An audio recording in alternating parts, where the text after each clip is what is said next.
Ladies and gentlemen, welcome back. Welcome back. Today we're going to be watching and reacting to a moon video. This one on how the dollar, the US dollar, is built on a lie and everything is going to crash and burn. By everything, I mean the US economy. And then by everything, I also kind of mean everywhere else because everyone uses the US dollar.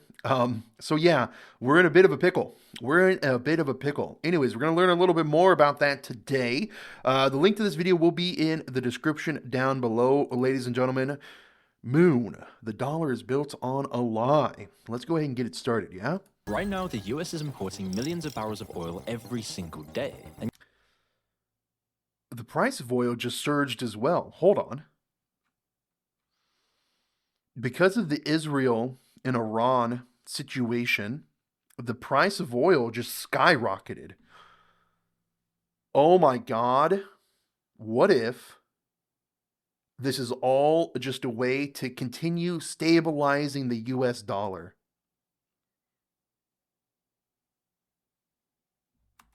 yet at the same time, all of the oil the US produces itself is never actually used. And the reason for this is exactly why you can't afford groceries anymore. Let me explain. At first glance, it seems like there's a very good reason for why the US doesn't use its own oil. Nearly all of the oil under the US is known as light and sweet, thin oil. Middle Eastern oil is mostly heavy and sour, thick oil. While you can't get as much gasoline or diesel out of it, it I didn't realize there was such a huge difference.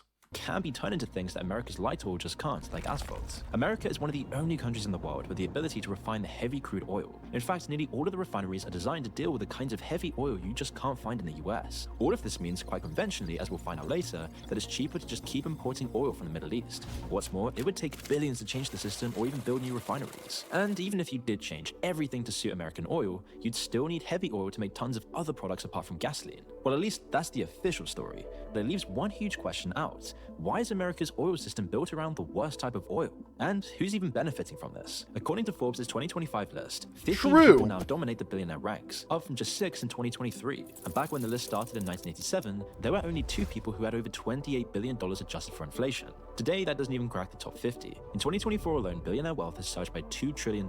We're going into an age of trillionaires. And here I am, living on at the one of the poorest percentiles in the US. Oof. I feel bad. And since the top 1% have taken nearly 40% of all the wealth in the US, the result is leading to rampant inequality. And with rising debt and a coming economic downturn, this could end up being a recipe for chaos. And one thing buried underground may be the root of all of this, and that is oil. To put everything into perspective, the US is sitting on an estimated 264 billion barrels of untapped thin oil. There's over 60 billion barrels under Texas alone, which is weird considering the fact that the US has been hit hard by oil and fuel shortages time and time again. It's given OPEC tons. It's all a scheme, guys. It's all a scheme. It's the the deep state. They're all plotting this. They've been plotting this the whole time to control the normal everyday citizens. It's all a scheme to keep us poor, begging, and stupid. Tons of power to exploit the US. And what's more is that this US thin oil is actually better oil overall than most other oil that's being imported. It's cheaper, it's cleaner, it's easier to refine, and it's actually better for the environment. Even with all of this, you would think that just one major shortage or one big scare would be enough to start the process of switching things over, especially when this could end up being more profitable for the US in the long run anyway. This affects every single person living in America, but because it's not being used, it's making everyone poorer in ways that most can't even comprehend. And the truth of this has been covered up for decades. So to understand this full picture, we need to go back to 1973 to see how this is making you poorer and ruining America from the inside out. The Middle East had been a ticking time bomb since the colonial powers left after World War II. Then came the creation of Israel and a string of wars that followed that, only deepened the chaos. So by 1973, Egypt and Syria launched one more attempt to reclaim lost land. But their most powerful weapon wasn't on the battlefield, it was oil. The embargo they triggered didn't just punish Israel's backers, it brought the US economy to its knees. When they announced the policy, it had an immediate devastating effect. Oil prices skyrocketed overnight in the US, rising by over 500%. This didn't just affect the bill at the gas station though, all of America ran on oil as well. Without energy, things started slowing down quite literally. As among a range of measures to try and deal with the crisis, the US actually had to lower the maximum speed limit across the country to just 55 miles per hour. The following I didn't know that. catastrophe That's crazy. was the biggest problem though. In the 2 years after the crisis, the stock market lost over 45% of its value, and the US never truly recovered from this. Now this alone goes towards explaining the dire circumstances we live in today. I was unaware of this. I mean, it's way before my time, obviously, but Yeah, no, this is something I did not know about. Day. It was the end of the Golden Age, the first act in a long, long decline which we're still seeing today. But just because it was the beginning of the end doesn't mean it was the cause of it, as we still haven't actually reached the real reason why this was all so important, and how this made you poorer than you should be today. But before we continue, have you ever caught yourself reaching for No.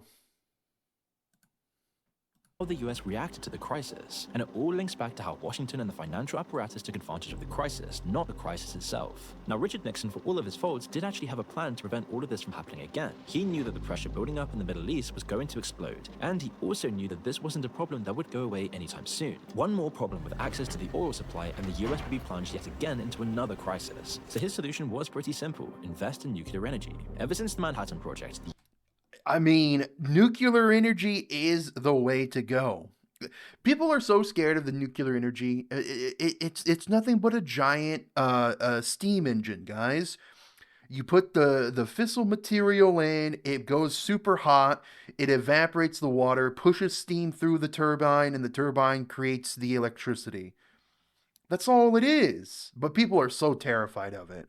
the US has led the world in nuclear technology. It was the only truly viable alternative to fossil fuels and oil. He knew the petroleum industry wasn't going to reset their infrastructure for American light oil either. However much money they made, they'd never pay the bill to restructure everything, and their power within the government was far too great to force them into it. So he tried to bypass them. In a speech following the crisis, he announced Project Independence, a plan to build nuclear power plants across the country. This nearly limitless source of clean energy would have given the US everything it needed to finally wean itself off of liquid gold. But as we know now, it never came to fruition. Nixon's plan was ambitious, but it lasted about as long as he did.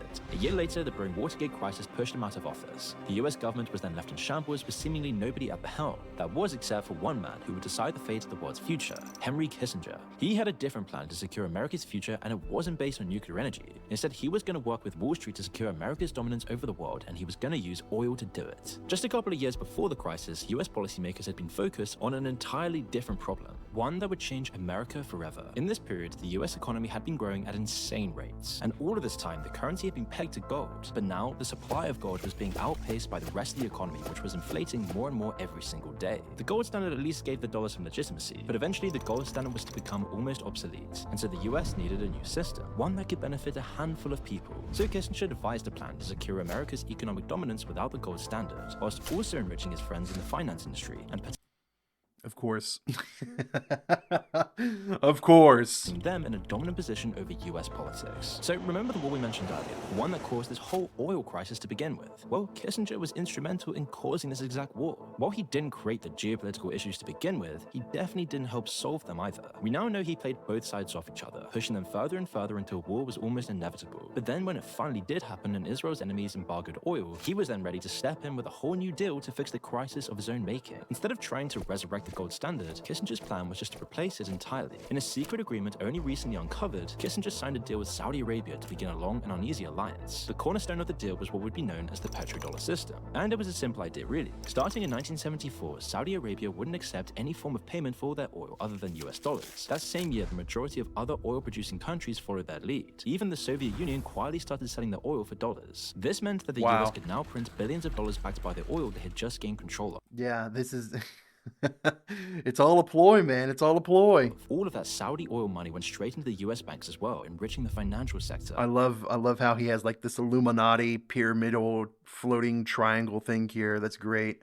In return, the US then gave the Saudis and their other Middle Eastern allies protection. This is when they began signing arms deals with them, flooding the region with American weaponry. Anyone that the US wasn't arming were getting the weapons from the Soviets instead, which turned an already unstable region into a violent pressure cooker that we know today. And it's really impossible to overstate the effects this has had on the next 50 years of history. America took the oil embargo, that economic weapon that had crashed its economy, and then claimed it for themselves. Then they turned it on the rest of the world. These twin levers of oil prices and debt were how America would continue their world domination. Only as time went on, the control and the profits went to an ever-shrinking class of financial elites, not the rest of the country. Lots of the developing world was desperately trying to industrialize, but to do this, they needed to fuel their economies. With nuclear embargoes holding steady because of the fear of nuclear weapons, oil was the only option, and suddenly they needed way more American dollars than ever before to buy it. If they didn't have enough dollars to meet their energy needs, their whole country could just shut down. This is when we see developing nations going into massive amounts of debt to finance this. And what made this worse was the effect on oil prices as well. With the American monopoly, they could keep prices artificially high, and developing countries had to borrow even more.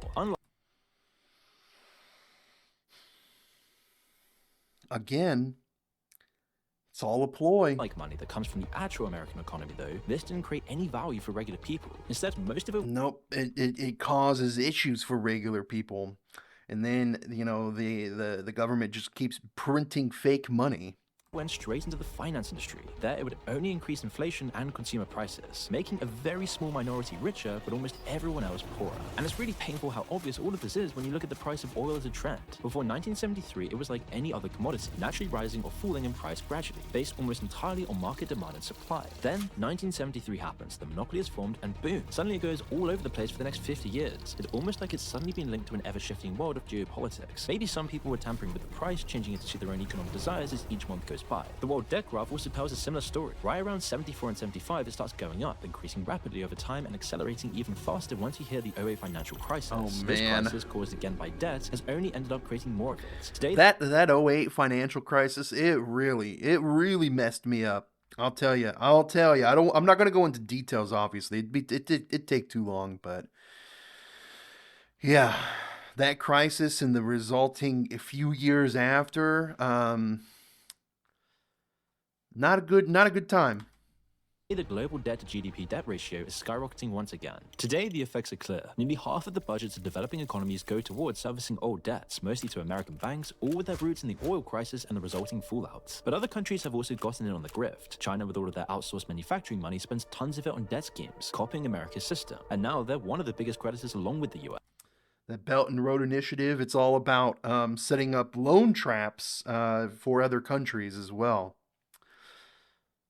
There's more debt to China than there is the IMF, the Paris Club, and the World Bank. Like, almost combined, it looks like. Not quite. Almost. Which is why today, 54 countries and counting are currently in a debt crisis, and the developing world owes a total of over $11.4 trillion in external debt to foreign creditors. But it isn't just about the developing world. The 70s also saw the beginning of the end of American manufacturing, and the financial industry were poised to take advantage. Instead of keeping their factories in the US for a loss, large companies naturally turned to outsourcing their labor. Why pay one American worker when you can get the labor of 3 Chinese workers for the same price? This doesn't just kill American jobs, it also takes the profit centers offshore, meaning less tax money for the government and also less income for workers, all while paying more money for This is the start of the American decline as well. The average person. This is where the true divide happens between the American population, where you get your middle class gets divided into upper and lower middle class, and your poor class gets divided into so many different triages, and then none of us can get to that higher class. for corporate shareholders, and America overall becomes more unequal. And all of that money then just gets circulated back into the financial industry, which led to the term financialization. With their business internationally diversified, corporations had far more money to pump into shareholder accounts rather than paying it back into the real American economy. In 2014, General Electric Company made 43% of their profits from finance. Even these once great industrial giants turned into banks as the financialization process moved on. So over the past century, every single part of developed economies have been subject to this way of thinking. Maximize shareholder wealth by trimming off anything deemed unnecessary for profit. Even the most basic parts of society fell victim. You could take almost any company or institution and use it as a case study. It's what's caused the housing crash, the financialization of that most basic human needs. It took control and they inflated values more and more until the whole bubble burst from a relatively small amount of bad loans right to the core of it all. Meanwhile, to maintain the state of affairs, American foreign policy has also needed to change as well. Instead of keeping out of foreign conflicts, the US has to almost constantly interfere in the Middle East to maintain their status quo. If the balance And you know what happened? You know what happened just a few hours after this video went up? Israel and Iran happened. We're probably looking at another conflict in the Middle East. in the everlasting Cold War between Iran and Saudi Arabia ever shifts too drastically, then that could upset their oil monopoly and the whole petrodollar system. It's led America to be an interventionist state, spending its population's money on unwinnable wars and propping up corrupt and ineffective regimes, only to fall apart the second America takes its troops out. It's all the more tragic when you begin to think about what could have happened instead. If Nixon's nuclear plan had been put into practice, the US would have built hundreds of power plants. They would have satisfied its energy need decades. We missed out, man. We missed out.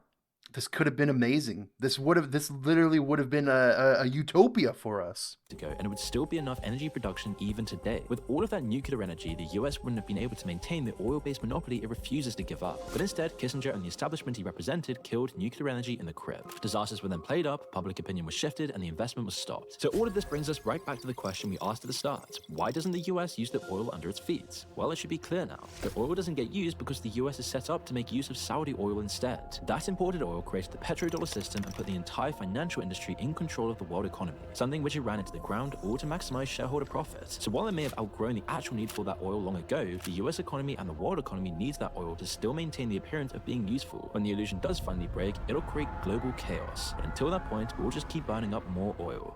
And thank you, Fume, for sponsoring this video. Remember,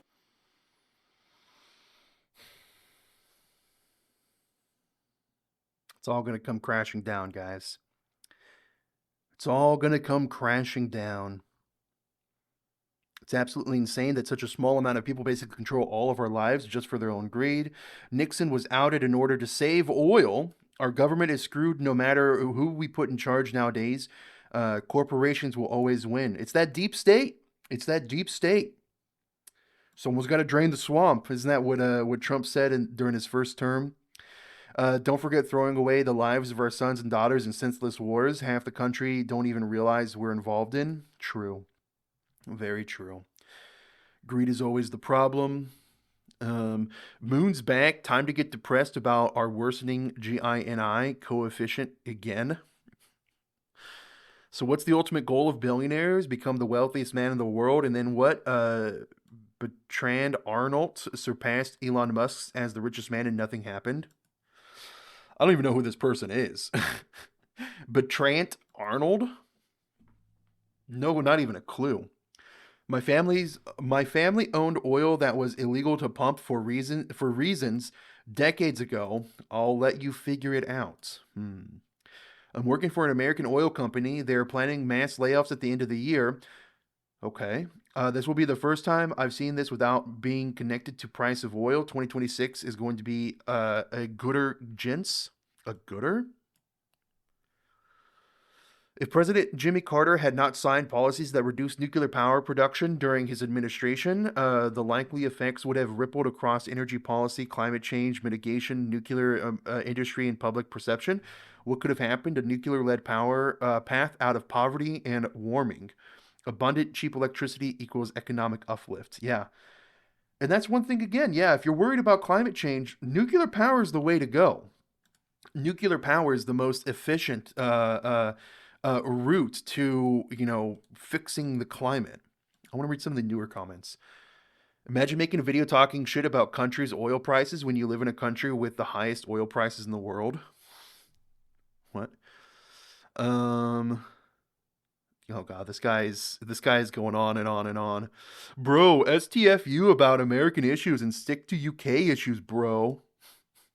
The first minute of this video is so wrong. You have no idea what you're talking about when it comes to domestic oil production.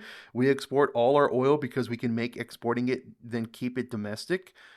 If we had federal government that would stop exporting, it wouldn't been oil independent. It never needed to import shit. But you are from UK and have no clue. Please stop making videos about America when you have no clue what you're talking about. I mean, it seems like he had a lot of good clues to me, but that's me, I guess. Running out of ideas for content? Is this why you are making one about the fall of the petrodollar? Why not do a video on the Rothschilds? What? Why not Skid Row? Okay. America built on pigs. We've never been wealthier since the COVID-19 health crisis. Print infinite money, buy infinite resources, default, pay collateral, rinse and repeat. True. Of course, it's freaking Kissinger. Great video. What is the song? The first part of the video. In a way, WAPO screwed us over too, not just the Vietnamese. And who are these people? Sarcasm. This guy's insinuating Jewish people, by the way. All great empires fall. You are brave, mate. Many respects for you. We don't have enough refinery facilities. The thick oil is used for heavy machinery such as planes and tanks. Says the guy that makes YouTube content for money. This guy's just jealous. Okay. Dude, seriously, taking sponsors from Fume, one of the worst YouTube advert companies, inspiring other generations to take up smoking. Yeah, that's why I skipped Fume. I don't like Fume. Buy Bitcoin. Yes, buy Bitcoin. Bitcoin went down because of the whole Israel-Iran thing as well. What are we at? It's at 104,000 right now. It's dropped 3.38%. Um, you will own nothing and you will be happy. World Economic Forum 2016. Doomers are always so dramatic. Lamau. To some of the people that are commenting, you are outraged and all of that, but it is only because you're not in that circle. Time and time again, people with good intentions end up being the same, if not worse. Deep down, you know it. He's got Beanie Babies, guys. He doesn't have to worry. This person has Beanie Babies. He can just sell those. Those are worth something. uh, man. Does Fume work in your butthole?